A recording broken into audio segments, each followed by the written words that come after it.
The hammer struck the anvil with such force that sparks flew like tiny shooting stars across the darkened forge, and Amelia Zimmerman wiped the sweat from her brow with the back of her leather glove, never breaking the rhythm her father had taught her before fever took him 6 months ago. She was 19 years old, strong as tempered steel, and the only blacksmith left in Silver Springs, Nevada, in this summer of 1878. The metal glowed orange beneath her strikes, and she shaped it with practiced precision, bending it to her will as she created a horseshoe that would serve some ranch hand well.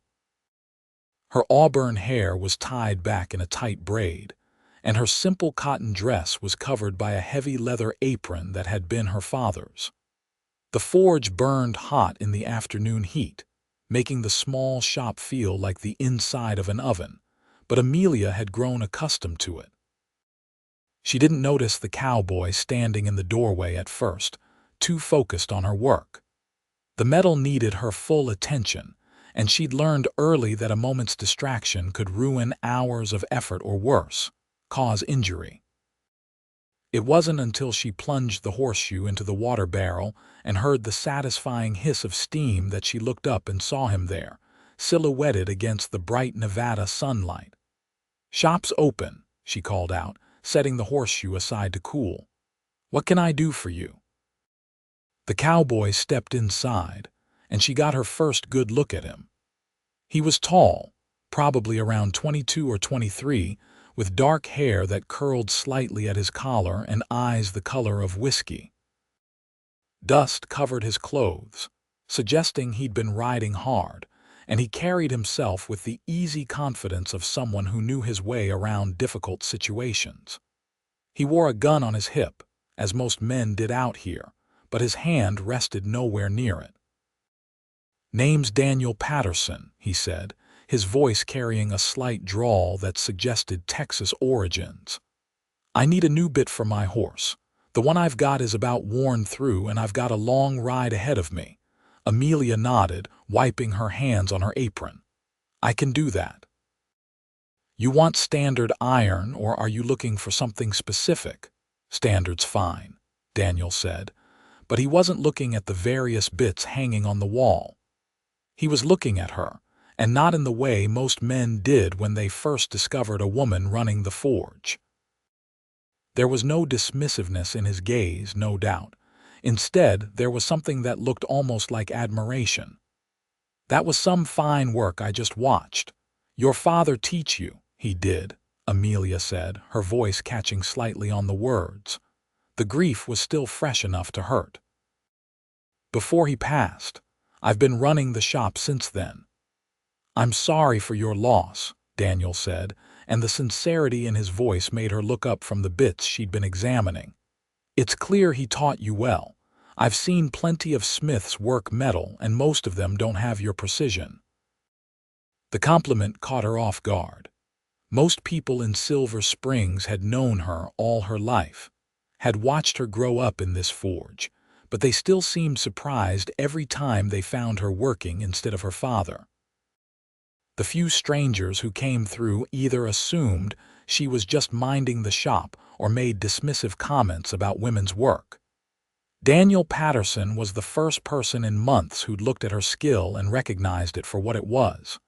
"Thank you," she said, selecting a bit that would work well. "This one should do you fine. When do you need it?" "How soon can you have it ready?" "Give me an hour," Amelia said. "I've got to adjust the size a bit, make sure it fits proper. You can wait if you like or come back." "I'll wait," Daniel said, settling himself on a bench near the door where a breeze could reach him. "If you don't mind the company." Amelia shrugged, already turning back to the forge. She minded it less than she would have expected. There was something comfortable about his presence. Unlike the way some men made her feel like she had to prove herself with every hammer strike, she worked in silence for a while, heating the metal and shaping it carefully. Daniel watched without comment, seeming content to observe. The forge rang with the sound of her hammer, a rhythm as familiar as her own heartbeat. Finally, When she was concentrating particularly hard on a delicate bend, he spoke. "How long you been doing this?" "Since I was old enough to lift a hammer properly," Amelia said, not looking up from her work. 10 years old, maybe. Father started me on small things, nails and simple hooks. Worked my way up from there. No brothers to take over. No siblings at all, Amelia said. My mother died bringing me into this world. It was just me and Father after that. That's a heavy burden, Daniel said quietly. Running a business alone at 19. Amelia did look up then, surprised he'd guessed her age so accurately. How did you know? My sister's about your age, Daniel said. You've got that same look of someone who grew up fast but hasn't quite left youth behind yet. You have a sister? Amelia asked, returning to her work. Something about talking while working made conversation easier, less intense. 3 of them, Daniel said, and she could hear the smile in his voice. I'm the oldest, got 3 sisters and 2 brothers back in Texas. My youngest sister just turned 15. That's a full house, Amelia said, testing the bit's shape. Almost right, just needed a bit more work. It was noisy, Daniel admitted, but I miss it sometimes out here on my own. What brings you to Nevada? Amelia asked. Texas is a long way off. Work, Daniel said.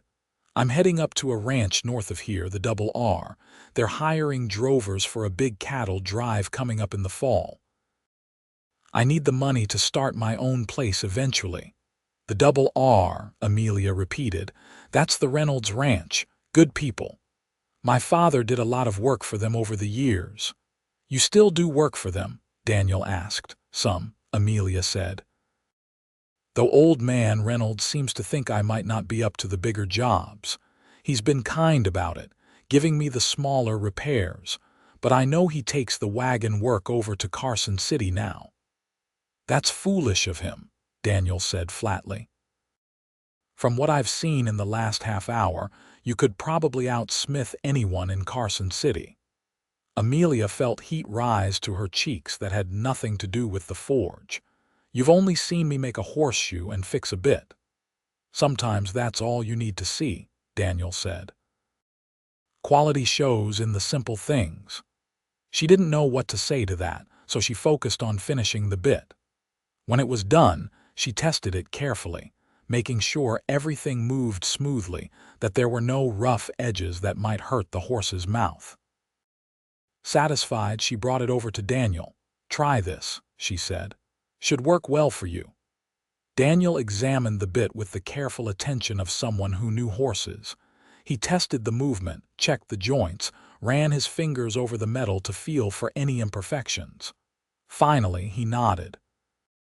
This is excellent work, he said. What do I owe you? Amelia named a fair price and Daniel paid without haggling, adding an extra $1 on top. That's too much, Amelia said, trying to hand the $1 back. It's what the work is worth, Daniel said, closing her fingers around the coin. His hand was warm and calloused from years of ranch work. Don't undervalue your skill, Miss Zimmerman. Amelia, she said, surprising herself. You can call me Amelia.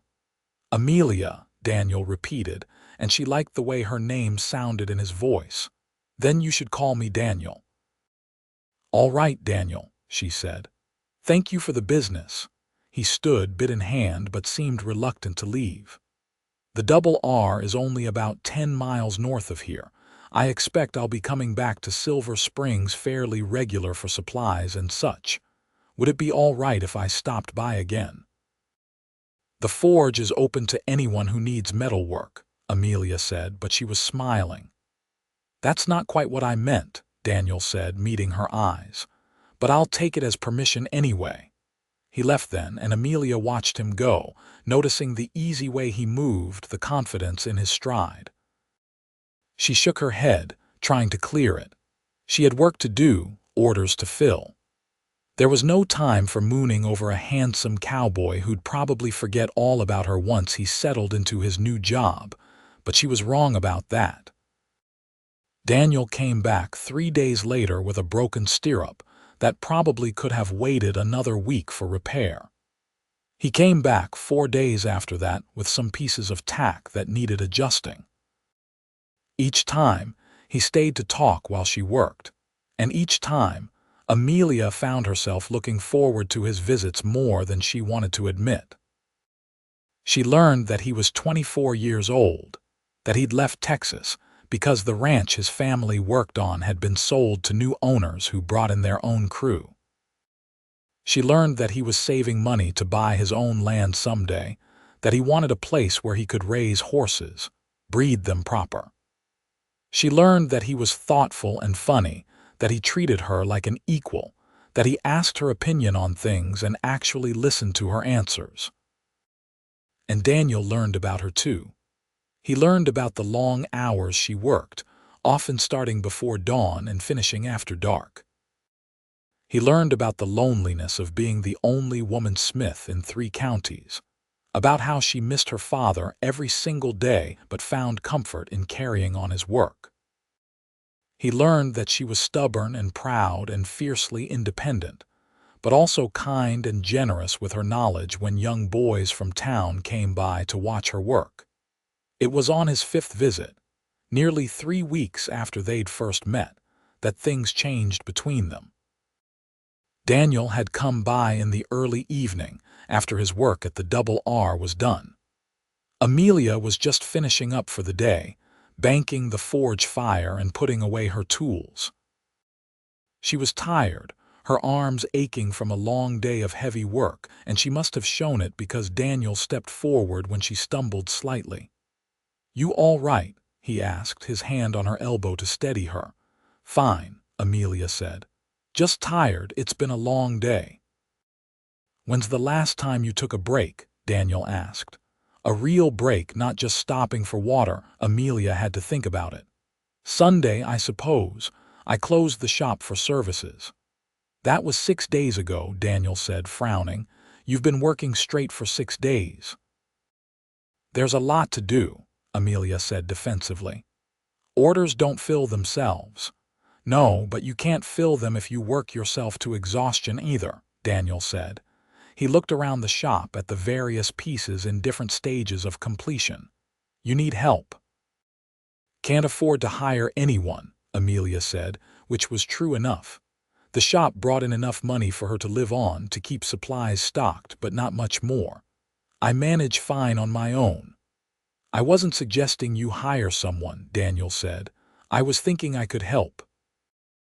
I've got my mornings free before I need to be at the Double R. I could come by, help with the heavy work, the basic stuff that doesn't need a master smith's touch." "I couldn't ask you to do that," Amelia said, even as something in her chest lifted at the thought of having help, of having company. "You've got your own work to do." "You're not asking, I'm offering," Daniel said. "And before you say anything about not being able to pay me, I don't want payment, I want to help." "Why?" Amelia asked bluntly. "Why would you want to spend your free time working in a hot forge?" Daniel was quiet for a moment, his hand still on her elbow, and when he spoke, his voice was soft. "Because I admire you, Amelia. I admire your strength and your skill and your determination. And because when I'm around you, I'm happier than I've been in a long time. So if I can make your life a little easier, if I can spend more time with you in the process, then that seems like the best way I could spend my mornings." Amelia's breath caught. She'd known, on some level, that there was something growing between them. The way he looked at her, the way he always found reasons to come by, the way her heart beat faster when she saw him riding up the street. But this was the first time either of them had acknowledged it out loud. "Daniel," she said, and her voice came out softer than she'd intended. I would like that very much." His smile was like sunrise breaking over the mountains. "Then I'll be here tomorrow morning, early."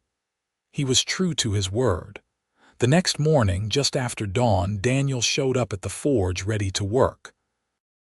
Amelia put him to tasks that required strength more than skill, pumping the bellows, moving heavy materials, holding pieces steady while she worked. He took direction well, learning quickly when she showed him something new, never complaining about the heat or the hard work. They fell into a comfortable rhythm over the following weeks. Daniel would arrive early, work with her until mid-morning, then head to the Double R for his own job. Sometimes he'd come back in the evening, and they'd walk together to the small restaurant in town for dinner, or sit on the bench outside the forge and talk as the desert cooled around them. The people of Silver Springs noticed, of course. It was a small town, and nothing escaped notice for long. Most seemed pleased that Amelia had found someone, though there were a few sidelong looks from older women who thought a proper young lady shouldn't be working a forge, shouldn't be spending unchaperoned time with a man, shouldn't be so many things that Amelia had never cared much about. But there was one person who noticed with less charitable feelings, and that was Wade Morrison, the son of the town's wealthiest merchant. Wade had expressed interest in courting Amelia several times over the past year, and each time she turned him down as politely as she could manage. He was arrogant and lazy, the kind of man who expected things to be handed to him because of his father's money. The fact that Amelia preferred a working cowboy to him seemed to genuinely confuse him. It came to a head one afternoon when Wade walked into the forge. Amelia was alone, Daniel having already left for the Double R, and she was working on a complicated repair to a wagon axle. "Afternoon, Amelia," Wade said, and she suppressed a sigh at his familiar tone. She'd never given him permission to use her first name. "Mr. Morrison," she said coolly. "What can I do for you?" "I wanted to talk to you," Wade said, moving closer. "About that cowboy you've been spending time with." "I don't see how that's any of your business," Amelia said, not looking up from her work. "It's my business when I see you making a fool of yourself," Wade said. "He's a drifter, Amelia. He's got nothing to offer you. I, on the other hand, could give you a proper life. You wouldn't have to work in this filthy forge anymore. You could be a lady." "I don't want to be a lady," Amelia said, her temper rising. "I want to be a blacksmith." "And Daniel isn't a drifter. He's a working man with plans and ambitions."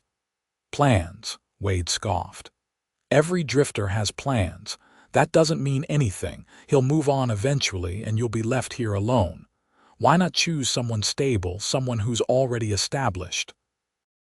"Because I don't care about you, Wade," Amelia said bluntly, setting down her hammer and facing him fully. "I've told you that before. I'm not interested in courting you, not now, not ever, and who I spend my time with is my own choice." Wade's face flushed red. "You're making a mistake. When he leaves you, don't come crying to me." "I won't," Amelia said firmly. "Now if you're not here for smithing work, I'd appreciate it if you'd leave. I have orders to fill."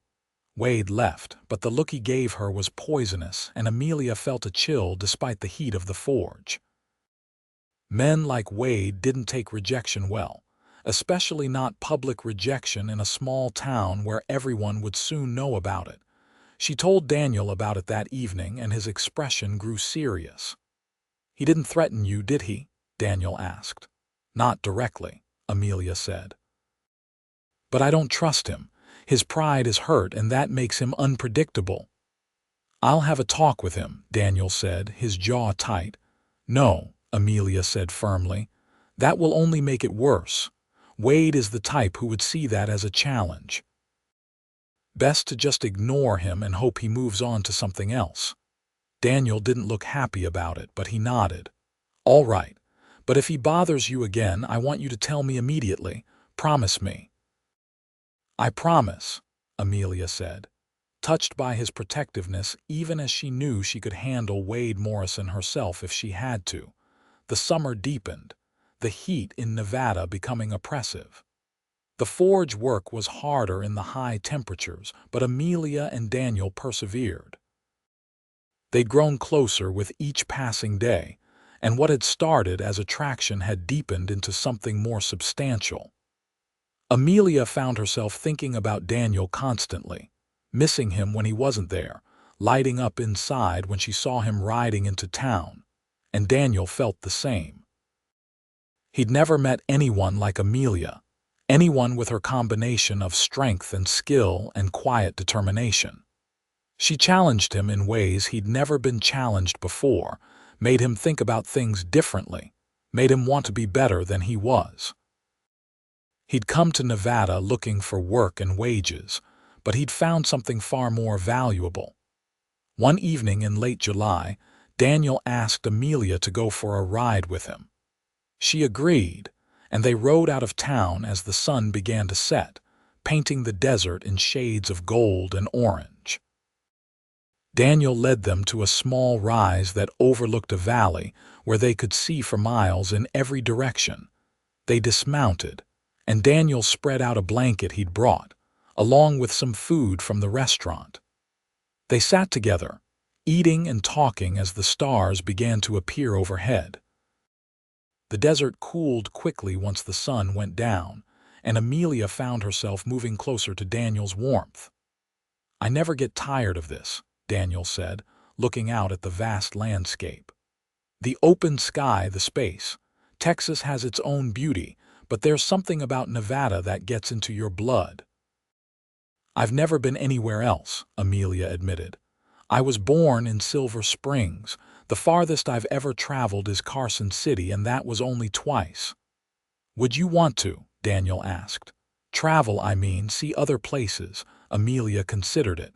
"Maybe someday." "But I'd always want to come back here. This is home."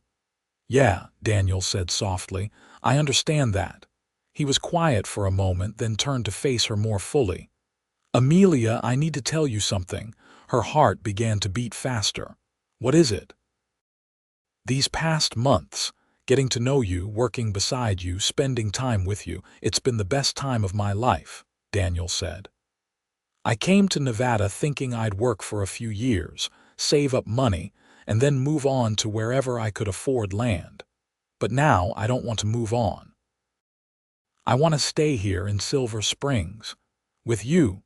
"Daniel," Amelia whispered, her eyes stinging with sudden tears. "I'm in love with you," Daniel said simply.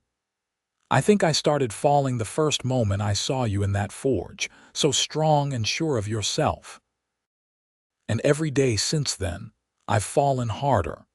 I know I'm just a cowboy without much to my name yet, but I'm hardworking and I'm loyal, and I promise I would spend every day trying to make you happy if you'd give me the chance." Amelia reached out and took his hand, lacing her fingers through his. "You don't need to convince me," she said, her voice thick with emotion. "I love you too. I think I have for weeks now, but I was afraid to say it, afraid it was too soon or too much." "It's not too soon," Daniel said, pulling her closer. "Not when it's right, and this is right, Amelia. You and me, we're right." He kissed her then, gentle and sweet under the stars, and Amelia felt like her heart might burst from happiness. This was what she'd been missing, what she hadn't even known she was looking for. Someone who saw her as she truly was and loved her for it. Someone who valued her strength instead of being threatened by it. Someone who was her equal and her partner. They stayed on that rise until late, talking about the future, making plans. Daniel told her about his dream ranch, and Amelia suggested they could have a forge there too, make it a working ranch that could be self-sufficient. They talked about timelines and savings, about how long it would take to have enough money to start their own place. They talked about marriage, about children, about building a life together. When they finally rode back to town, Amelia felt transformed. The world looked different through the lens of love, brighter and fuller of possibility. But not everything in Silver Springs was happy about their relationship. Wade Morrison's resentment had been growing, fed by jealousy and wounded pride. He'd been spreading rumors around town, trying to turn people against Daniel, suggesting he was a con man or a troublemaker. Most people ignored him, but Wade was persistent. Things came to a head 2 weeks after Daniel and Amelia had declared their love for each other. It was a Saturday, and the town was busy with people coming in from outlying ranches to do their shopping and business. Amelia was working in the forge, and Daniel was helping her finish up a large order of horseshoes that needed to be delivered to the Double R. Wade walked in with two of his friends, all three of them smelling of whiskey even though it was barely past noon. "Well, if it isn't the happy couple," Wade sneered. "Tell me, Patterson, how long are you planning to stick around before you move on? Another month? 2? "I'm not moving on," Daniel said evenly, setting down the horseshoe he'd been holding. "And you need to leave. Amelia's trying to work." "Oh, I'm sure she is," Wade said, his words slurring slightly. "Working hard to keep her cowboy happy, aren't you, Amelia? Bet you do all sorts of things to keep him around." Amelia's hands clenched into fists. "Get out, Wade, now." "Or what?" Wade challenged. "You'll throw me out." "You and your drifter boyfriend." "He's not a drifter," Amelia said, her voice cold as ice. "He's twice the man you'll ever be. Now get out of my shop before I take a hammer to you." Wade laughed, but there was an ugly edge to it. "You hear that, boys? She's going to take a hammer to me. Some lady." "I never claimed to be a lady," Amelia said. "And I meant what I said. Get out." Daniel stepped forward, placing himself between Amelia and Wade. "You heard her. Time to go." "I'm not afraid of you," Wade said, puffing up his chest. "You're nothing but a ranch hand with ideas above your station." "Maybe," Daniel said calmly, "but I'm a ranch hand who's about to throw you out of here if you don't leave on your own." Wade took a swing at him. Daniel saw it coming and ducked easily, then grabbed Wade's arm and twisted it behind his back before Wade could recover. Within seconds, Daniel had marched Wade to the door and shoved him out into the street. Wade's friends followed without needing the same treatment. "Don't come back unless you're here for legitimate business," Daniel said firmly. "And leave Amelia alone. She's made her choice clear." Wade picked himself up from the dust, his face purple with rage and humiliation. "You'll regret this," he spat. "Both of you." He stormed off, his friends trailing behind him, and Daniel turned back to find Amelia standing in the doorway. "Are you all right?" she asked. "I'm fine," Daniel said. "Are you?" "I'm fine," Amelia said, but she was worried. "Daniel, he's going to cause trouble. You heard what he said." "Let him try," Daniel said. "He's just a bully, and bullies back down when they're stood up to." But Amelia wasn't so sure. She'd lived in Silver Springs all her life, and she knew how these things could escalate. Wade had influence through his father's money and position. He could make life difficult for them if he chose to. Her fears proved warranted. Over the next few days, several of Amelia's regular customers suddenly found reasons to take their business elsewhere. The owner of the general store, who'd always been friendly, became cold and distant. Even some of the hands from the Double R started giving Daniel odd looks. It took a week before they found out what Wade had been saying. He'd spread a rumor that Daniel had threatened him with a gun, that he was violent and dangerous. He'd implied that Amelia was being coerced or manipulated, that Daniel was taking advantage of her grief over her father. The rumors were absurd to anyone who knew them, but they were doing damage nonetheless. In a small town, reputation was everything, and Wade was systematically destroying theirs. "We need to address this," Amelia said one evening as they sat outside the forge. "We can't just let him ruin everything with his lies." "I could confront him publicly," Daniel suggested. "Call him out in front of witnesses, make him admit he's lying." "That might work," Amelia said slowly, "but it might also make things worse. If he's backed into a corner, there's no telling what he'll do." They were still discussing options when Sheriff Tom Reeves walked up. He was an older man in his 50s, who'd been the law in Silver Springs for over 20 years. He'd known Amelia since she was a child. "Evening, Amelia Daniel," he said, tipping his hat. "Evening, Sheriff," Amelia said.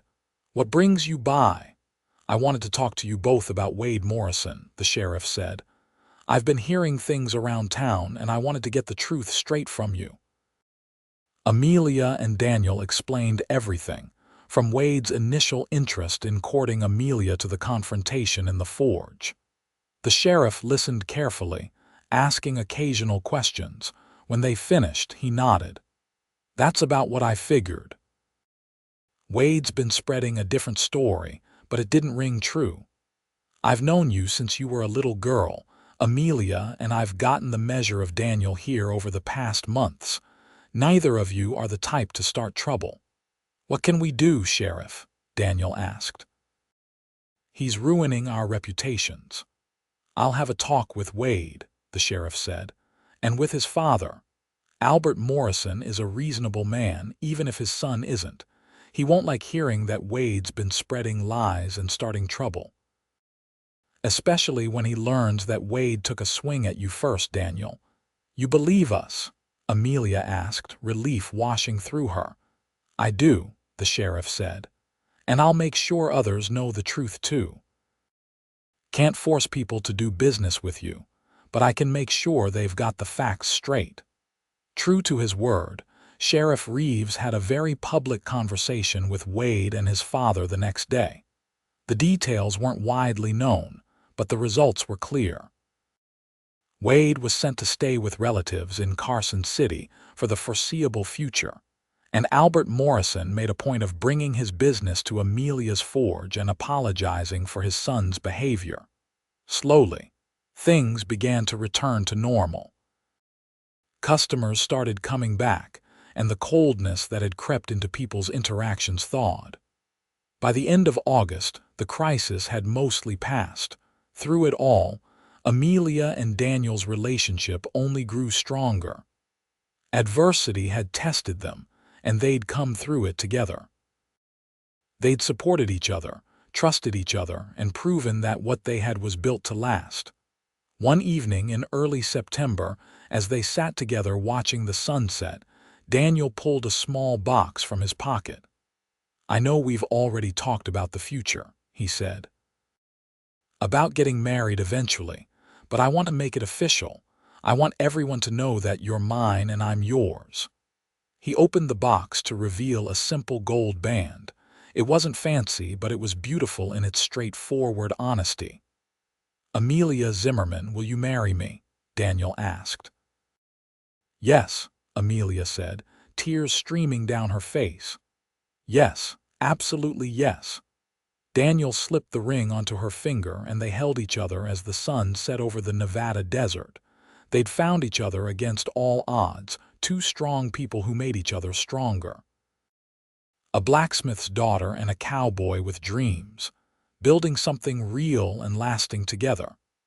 They were married 6 weeks later, in late October, when the desert heat had finally broken and the air turned crisp and cool. It was a simple ceremony at the small church in Silver Springs, with half the town in attendance.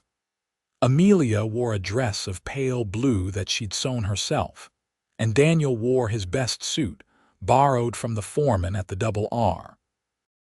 Sheriff Reeves gave Amelia away, standing in for the father she'd lost. Daniel's foreman and several of the hands from the ranch stood up with him, and when the preacher pronounced them husband and wife, the cheer that went up could probably be heard in Carson City. They had a celebration afterward at the restaurant, with food and music and dancing that lasted well into the night. Amelia had never been much for dancing, but in Daniel's arms, she felt graceful and light, spinning around the floor with joy radiating from every pore. Their first night as husband and wife was spent in a small room above the forge, the only home Amelia had ever known. Daniel carried her over the threshold, and they laughed together at the tradition, at the sweetness of it all. "I love you," Daniel whispered as they lay together in the darkness. "I'll love you until the day I die and beyond." "I love you too," Amelia said, curling into his warmth. "Thank you for seeing me, for seeing who I really am." "How could I see anything else?" Daniel asked. "You shine so bright, Amelia. You always have." They settled into married life with surprising ease. Daniel moved into the small quarters above the forge, and they worked together every day, building the business and saving money for their dream of a ranch. The forge prospered under their combined efforts. Daniel had proven to be a quick learner, and while he'd never be a master smith like Amelia, he was skilled enough to handle many of the routine jobs, freeing her to focus on the complex work that only she could do. The double R kept Daniel on as well, though they reduced his hours so he could spend more time at the forge. The foreman, a gruff but fair man named Jack Reynolds, had taken a liking to Daniel and told him there would always be work for him when he needed it. Winter came to Nevada, bringing cold nights and occasional snow. The forge was a warm haven during those months, and Amelia and Daniel would often work late into the evening, talking and laughing as they shaped metal and dreams together. It was in February, 4 months after their wedding, that Amelia realized she was pregnant. She'd suspected for a few weeks, but when she finally confirmed it with the doctor in town, the joy was overwhelming. She told Daniel that evening, and he picked her up and spun her around despite her protests that she wasn't a sack of grain to be tossed about. "We're having a baby," Daniel kept saying, his voice full of wonder. "We're going to be parents." "We are," Amelia said, laughing and crying at the same time. "In about 7 months, if the doctor's right." They began preparing immediately. Daniel built a cradle from wood, sanding it smooth and carving their initials into the headboard. Amelia sewed tiny clothes, her strong hands surprisingly delicate with the soft fabric. They talked about names, about futures, about what kind of parents they wanted to be. The pregnancy was difficult at times. The heat of the forge became oppressive as Amelia's belly grew, and she had to reduce her hours, much as it pained her to do so. Daniel took over more of the work, and they hired a young man from town, a 15-year-old named Jimmy who was eager to learn the trade, to help with basic tasks.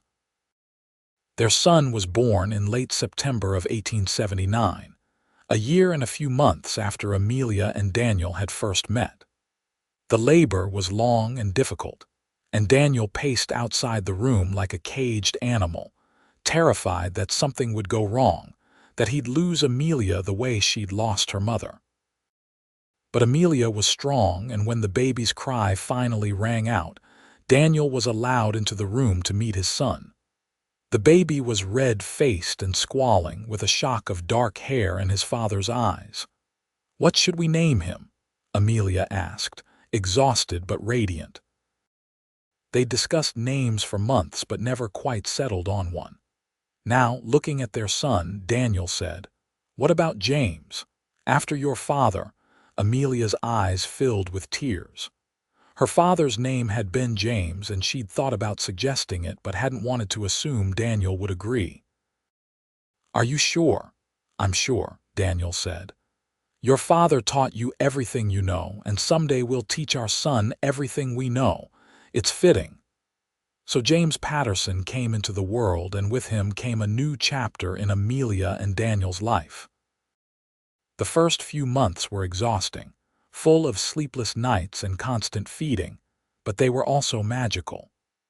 Watching their son grow and change, seeing little expressions that reminded them of each other, feeling the weight of this small life that depended on them completely. Amelia returned to the forge when James was 3 months old, though she worked reduced hours. Daniel or a neighbor woman would watch the baby while she worked, and she'd nurse him during breaks. It wasn't easy, balancing motherhood and her craft, but Amelia was determined not to give up either. As James grew from a baby into a toddler, he became a fixture in the forge, playing in a corner with wooden toys while his parents worked. He was a happy child, quick to laugh and curious about everything. By the time he was 2, he was already trying to lift small hammers, mimicking his mother's motions. "He's going to be a smith," Amelia said one day, watching James pound on a piece of scrap wood with intense concentration. "Maybe," Daniel said. "Or maybe he'll want to work with horses like his old man. Either way, he'll have choices. We'll make sure of that." It was important to both of them that James have opportunities, that he could choose his own path rather than being forced into something by necessity. They continued to save money, putting aside every spare dollar toward their dream of owning land. By the time James was 3, in 1882, they'd saved enough to start looking. Daniel spent weeks riding around the area, looking at different parcels of land, considering locations and resources. He wanted something with water access, with enough grazing land for horses, with space to build a home and a forge and stables. He found it in late spring, about 15 miles northeast of Silver Springs. It was 200 acres of high desert valley, with a creek running through it and good grass for grazing. The price was fair, and the owner was willing to work with them on terms. They bought it in June, and Daniel and Amelia stood together on their land, James balanced on Daniel's shoulders, looking out at their future. "This is it," Daniel said. "This is where we'll build our life." "It's perfect," Amelia said, and meant it. The land was beautiful in its stark desert way, all golden grass and red rock and endless sky. They spent the next year building. Daniel and several hired hands constructed a house, nothing fancy but solid and well made, with enough rooms to grow into. Amelia designed a forge, and they built it separate from the house to keep the fire risk isolated. Daniel built stables and corrals, laying the groundwork for the horse breeding operation he'd always dreamed of. Through it all, James was there, growing and learning. He was 4 now, old enough to help in small ways, carrying tools or holding pieces of wood steady. He was a bright child, full of questions and energy, and both Amelia and Daniel delighted in teaching him, in watching him discover the world. They moved to the ranch in the summer of 1883, 5 years after that first day when Daniel had walked into Amelia's forge. The little shop in Silver Springs was sold to Jimmy, the young man who'd been working for them, who was now 18 and skilled enough to run it himself. It felt right, passing the forge on to someone who loved the work as much as Amelia did. The ranch, which they named the Rising Sun, began to take shape. Daniel bought his first breeding horses, a stallion and 3 mares, carefully chosen for their bloodlines and temperament. Amelia set up her forge and began taking commissions again, though she was more selective now, taking only the work that interested her. Life on the ranch was different from life in town. It was quieter, more isolated, but also more peaceful. They were their own masters, beholden to no one, making their own choices and living by their own rules. James thrived in the open space, running wild like a young colt, learning to ride almost as soon as he could walk.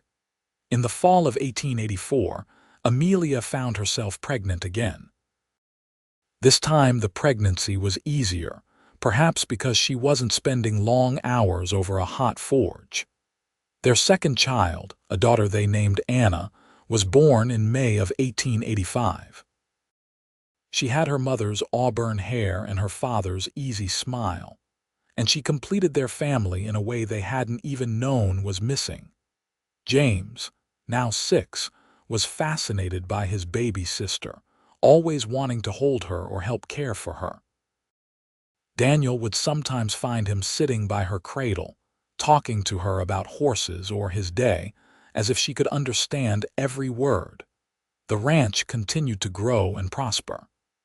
Daniel's horses gained a reputation for quality, and he began to make real money from his breeding program.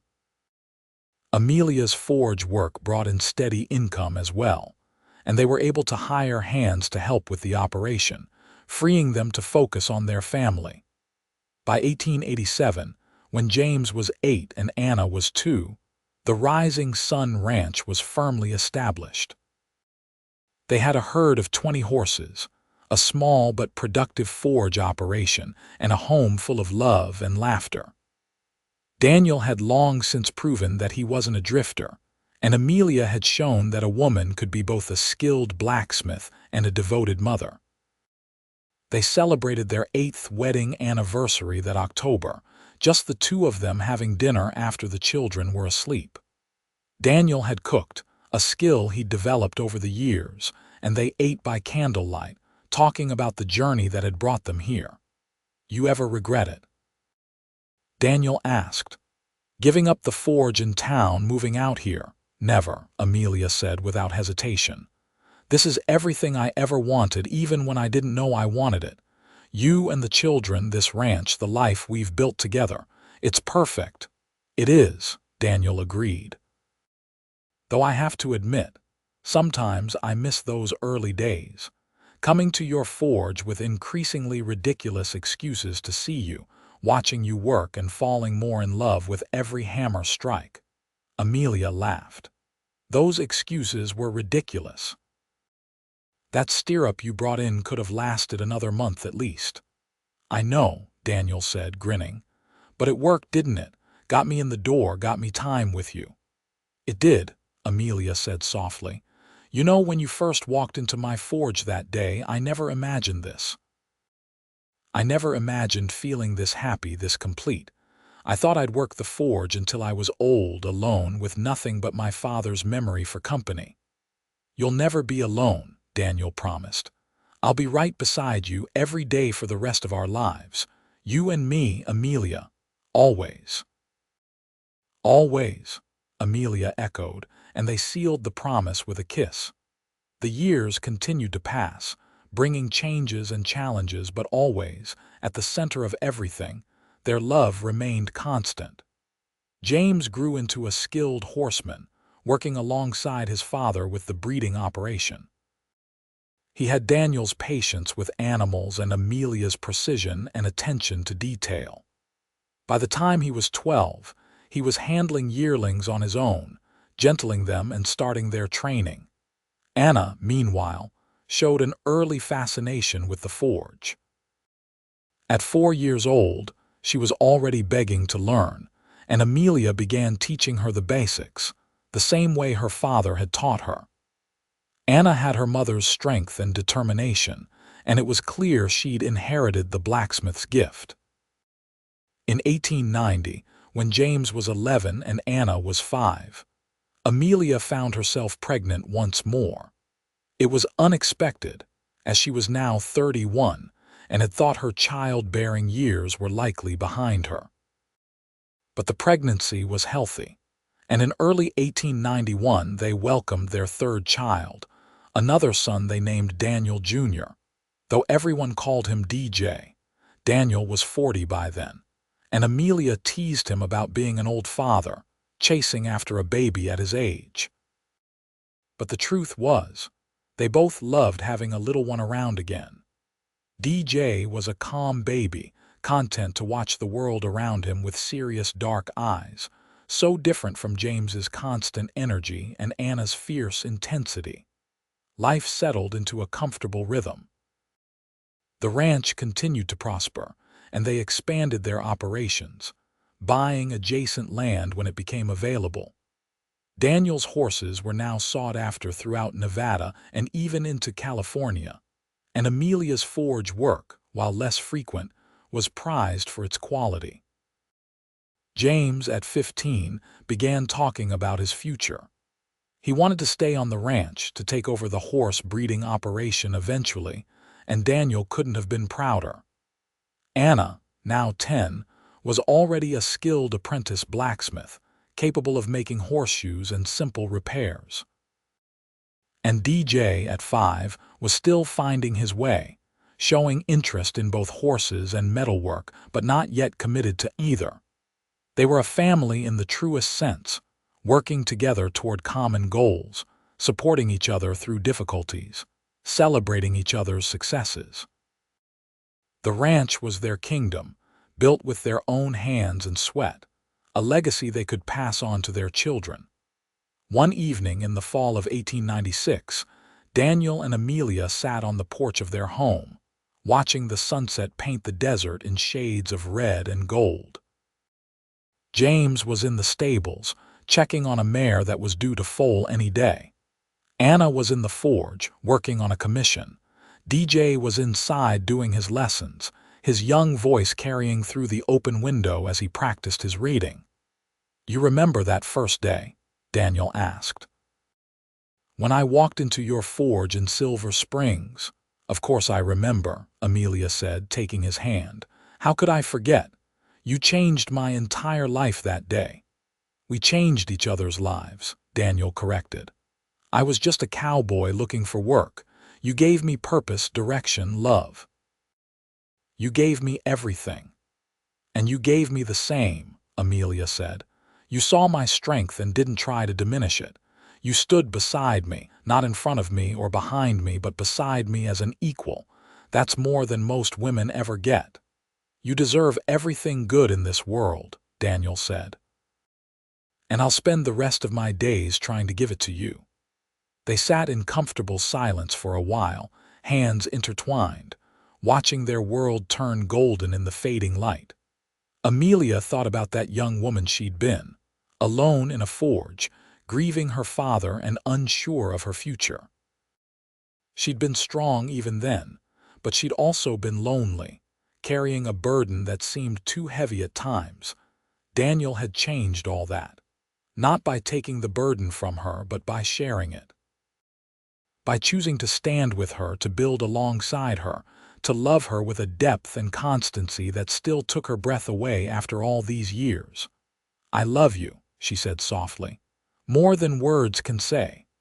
"I love you too," Daniel said, bringing her hand to his lips. "My forge working, hammer swinging, amazing wife, you're still the strongest person I know." "And you're still the best man I've ever met," Amelia said. "Thank you for walking into my forge that day. Thank you for seeing me."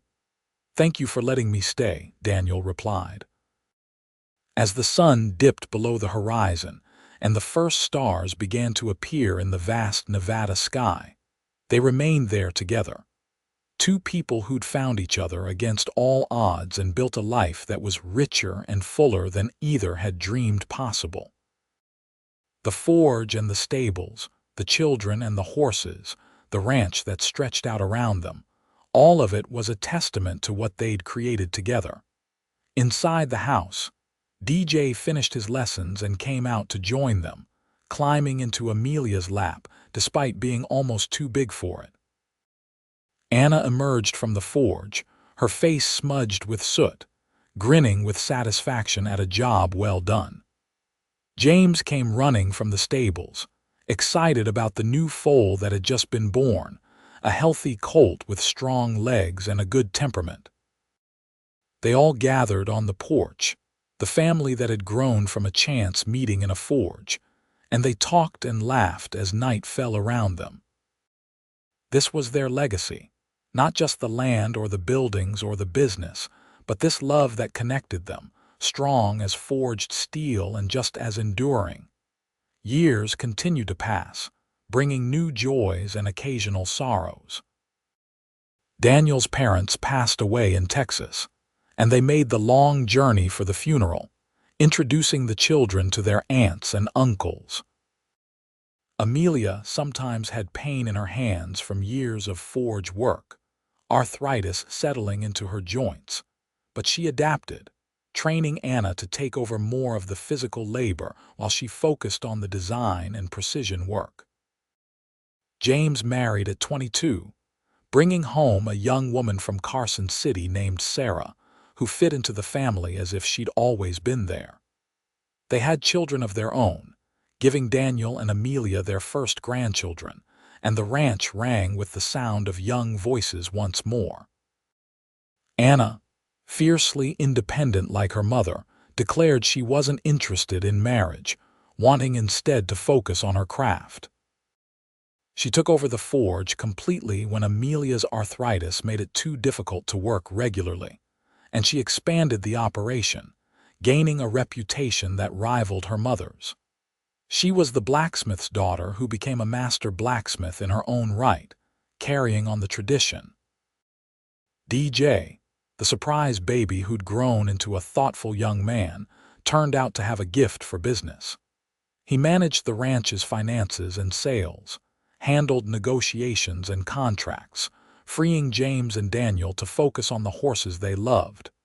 By 1905, Daniel was 54 and Amelia was 46.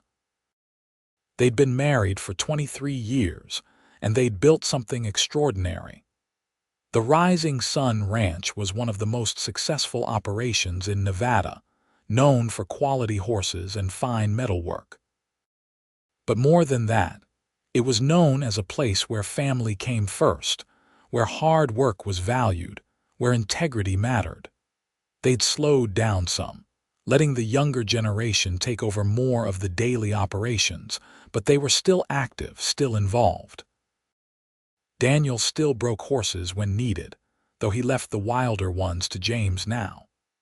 Amelia still did design work for the forge, consulting with Anna on complex projects. One morning in late spring, they rode out together to the spot where Daniel had proposed all those years ago. It had become a tradition of sorts, coming here on their anniversary, remembering where their journey together had truly begun. They spread out a blanket and sat together, looking out at the landscape they'd come to know so well. The valley stretched before them, their ranch visible in the distance, the buildings and corrals they'd built with their own hands. "We did good, didn't we?" Daniel said, his arm around Amelia's shoulders. "We did better than good," Amelia said. "We did extraordinary. We built a life together, raised 3 amazing children, created something that will last long after we're gone." "The kids will keep it going," Daniel agreed. "James with the horses, Anna with the forge, DJ keeping everything running smooth. They've learned well."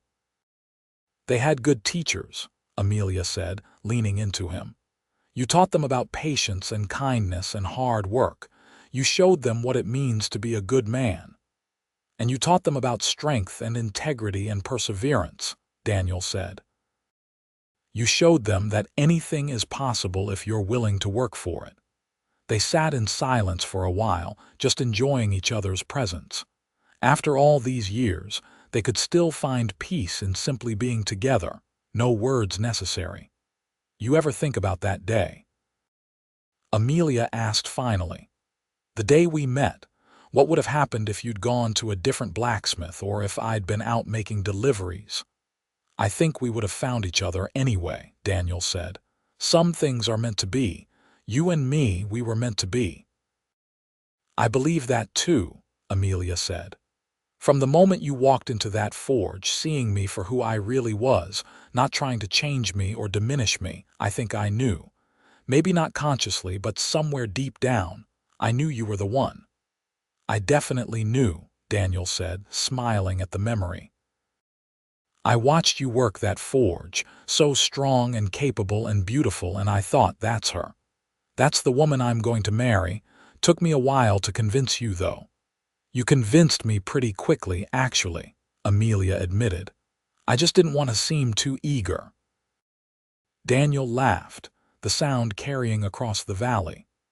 "All those years, and you're still surprising me." They stayed on that hilltop until the sun began to set, painting the sky in brilliant colors. As darkness fell, they rode back to the ranch together, side by side as they'd been for more than 2 decades. The house was lit up, full of family. James and Sarah and their children, Anna taking a break from the forge, DJ and his new wife who he'd recently married. Everyone gathered for dinner, 3 generations around one table, sharing food and stories and laughter. Daniel looked around at the faces he loved, at the family he and Amelia had created, and felt a profound sense of gratitude. This was what mattered. Not wealth or fame or recognition, but this. Love and family and connection. As the evening wore on and people began to drift off to their own homes or bedrooms, Daniel and Amelia found themselves alone again. They went out to the porch, their favorite spot, and sat together under the stars. "Thank you," Daniel said quietly. "For what?" Amelia asked. "For everything," Daniel said. "For saying yes when I asked you to marry me, for building this life with me, for giving me 3 incredible children and a purpose beyond just existing, for loving me all these years." "The pleasure has been all mine," Amelia said. "You gave me everything I never knew I needed. Before you, I thought I was complete. I thought working the forge, carrying on my father's legacy, that was enough. But then you showed me what I was missing. Partnership, love, family. You completed me in ways I didn't even know I was incomplete." "We completed each other," Daniel said, pulling her close. "Two halves making a whole." They stayed there late into the night, talking about everything and nothing, reliving memories and making new ones. The desert air was cool and clean, the stars brilliant overhead, and they were wrapped in the comfortable warmth of a love that had been tested and proven true time and again. The years that followed were good ones. They watched their grandchildren grow, saw Anna finally find love with a traveling merchant who appreciated her independence and skill. They saw DJ expand the ranch's operations even further, making it not just successful but truly prosperous. They saw James become one of the most respected horsemen in Nevada, his methods and breeding program studied by others throughout the region. And through it all, Daniel and Amelia remained the heart of the Rising Sun Ranch. They were the foundation upon which everything else was built, the example their children and grandchildren looked to. Their love story, from that first meeting in the forge to their life together on the ranch, became family legend, told and retold to each new generation. As they grew older, they slowed down more, content to sit on the porch and watch the world go by, to offer advice when asked, but let their children make their own decisions. They'd earned their rest, though neither was ever truly idle. Amelia still sketched designs for the forge, her mind as sharp as ever even if her hands couldn't always execute the work. Daniel still consulted on horse breeding, his eye for quality undiminished by age. On their 30th anniversary in 1909, the whole family gathered for a massive celebration. Children and grandchildren, hands who'd worked for them for years, friends from Silver Springs and beyond. It was a testament to the lives they'd lived, the people they'd touched, the legacy they'd built. During the celebration, James stood up to make a toast. He was 30 now, a man in his own right, but when he looked at his parents, there was still that little boy who'd played in the forge while they worked. "To my parents," he said, raising his glass. "They taught us that love isn't just a feeling, it's a choice you make every day. It's choosing to stand together through hardships. It's choosing to celebrate each other's successes. It's choosing to build something bigger than yourselves. They showed us what a true partnership looks like, and every day I try to live up to their example." To Daniel and Amelia Patterson, the finest people I've ever known. The toast was echoed by everyone present, and Amelia felt tears streaming down her face.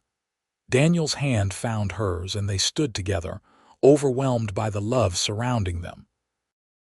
"We're so proud of all of you," Amelia said when she could speak. "You've taken what we started and made it even better. You've built on our foundation and created something truly special. Our greatest achievement isn't the ranch or the forge or any material thing. It's you. Our children and grandchildren. You're our legacy, and you're magnificent." The celebration continued long into the night, but eventually, Daniel and Amelia slipped away, walking out to look at the stars one more time. They moved slower now, their steps not as sure as they once were, but they still moved together, still in sync after all these years. 30 years, Daniel said wonderingly. It feels like both forever and no time at all. I know what you mean, Amelia said. Sometimes I feel like that 19-year-old girl in the forge was someone else entirely. And sometimes I feel like I'm still her, just with a few more years and a lot more love in my life. You're still her, Daniel said. Still strong, still determined, still the most amazing woman I've ever met. You've just added wife, mother, and grandmother to your list of accomplishments. And you're still that cowboy who walked into my forge looking for a bit, Amelia said. Still kind, still hardworking, still the man I fell in love with. We've just added a few layers over the years. They stood in comfortable silence, looking up at the vast Nevada sky. The same stars that had shone on them that first night when Daniel proposed were shining now, constant and eternal. I'd do it all again, Daniel said quietly. Every moment, every challenge, every triumph. I'd choose you every single time. And I'd choose you, Amelia said. 1,000 times over in 1,000 different lives, I'd always choose you. As they stood there, two people who'd found each other in a forge in Silver Springs and built a love that would echo through generations. The stars wheeled overhead and the desert wind whispered through the valley. Their story, born in fire and forged in love, was one that would be told for years to come. The blacksmith's daughter and the cowboy who saw her strength and found his match, building a legacy that would endure long after they were gone. But that night, under those eternal stars, they weren't thinking about legacy or the future. They were simply there together, surrounded by the life they'd built and the love that sustained them. And that, they both knew, was the greatest success of all. The years continued their steady march. Daniel and Amelia celebrated their 35th anniversary, then their 40th. They became great-grandparents, watching a new generation come into the world. They saw the turn of the century give way to a new era, saw the world change in ways they couldn't have imagined that day they first met. Through it all, they remained devoted to each other. Daniel's health began to fail in his late 60s, his body worn out from a lifetime of hard work, but his spirit remained strong. Amelia cared for him with the same strength and determination she'd brought to every other challenge in her life, refusing to let him face anything alone. On a clear spring morning in 1920, 42 years after they'd first met, Daniel Patterson passed away peacefully in his sleep, Amelia's hand in his. He was 69 years old, and he'd lived a life full of love and purpose and accomplishment.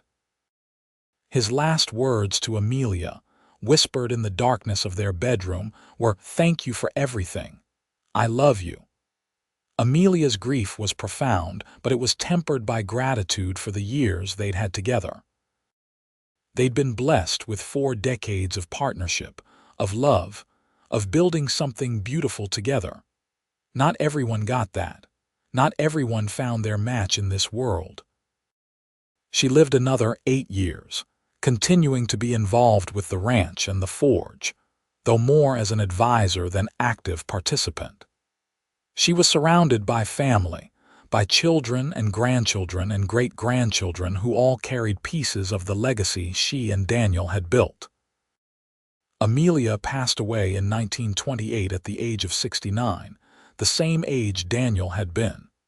She died in the house they'd built together, looking out at the land they'd claimed and made their own.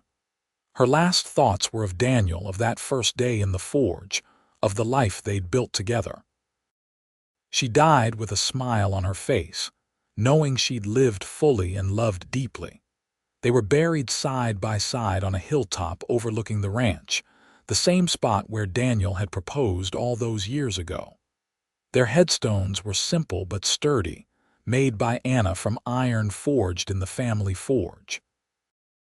The epitaph read, "Daniel and Amelia Patterson, partners in life, love, and legacy, together always." The Rising Sun Ranch continued to thrive, passed down through the generations. James and his descendants continued the horse breeding tradition. Anna's children and grandchildren kept the forge running, creating beautiful and functional metalwork that was sought after throughout the region. DJ's business acumen ensured the ranch remained profitable and successful. But more than the business success, what endured was the story.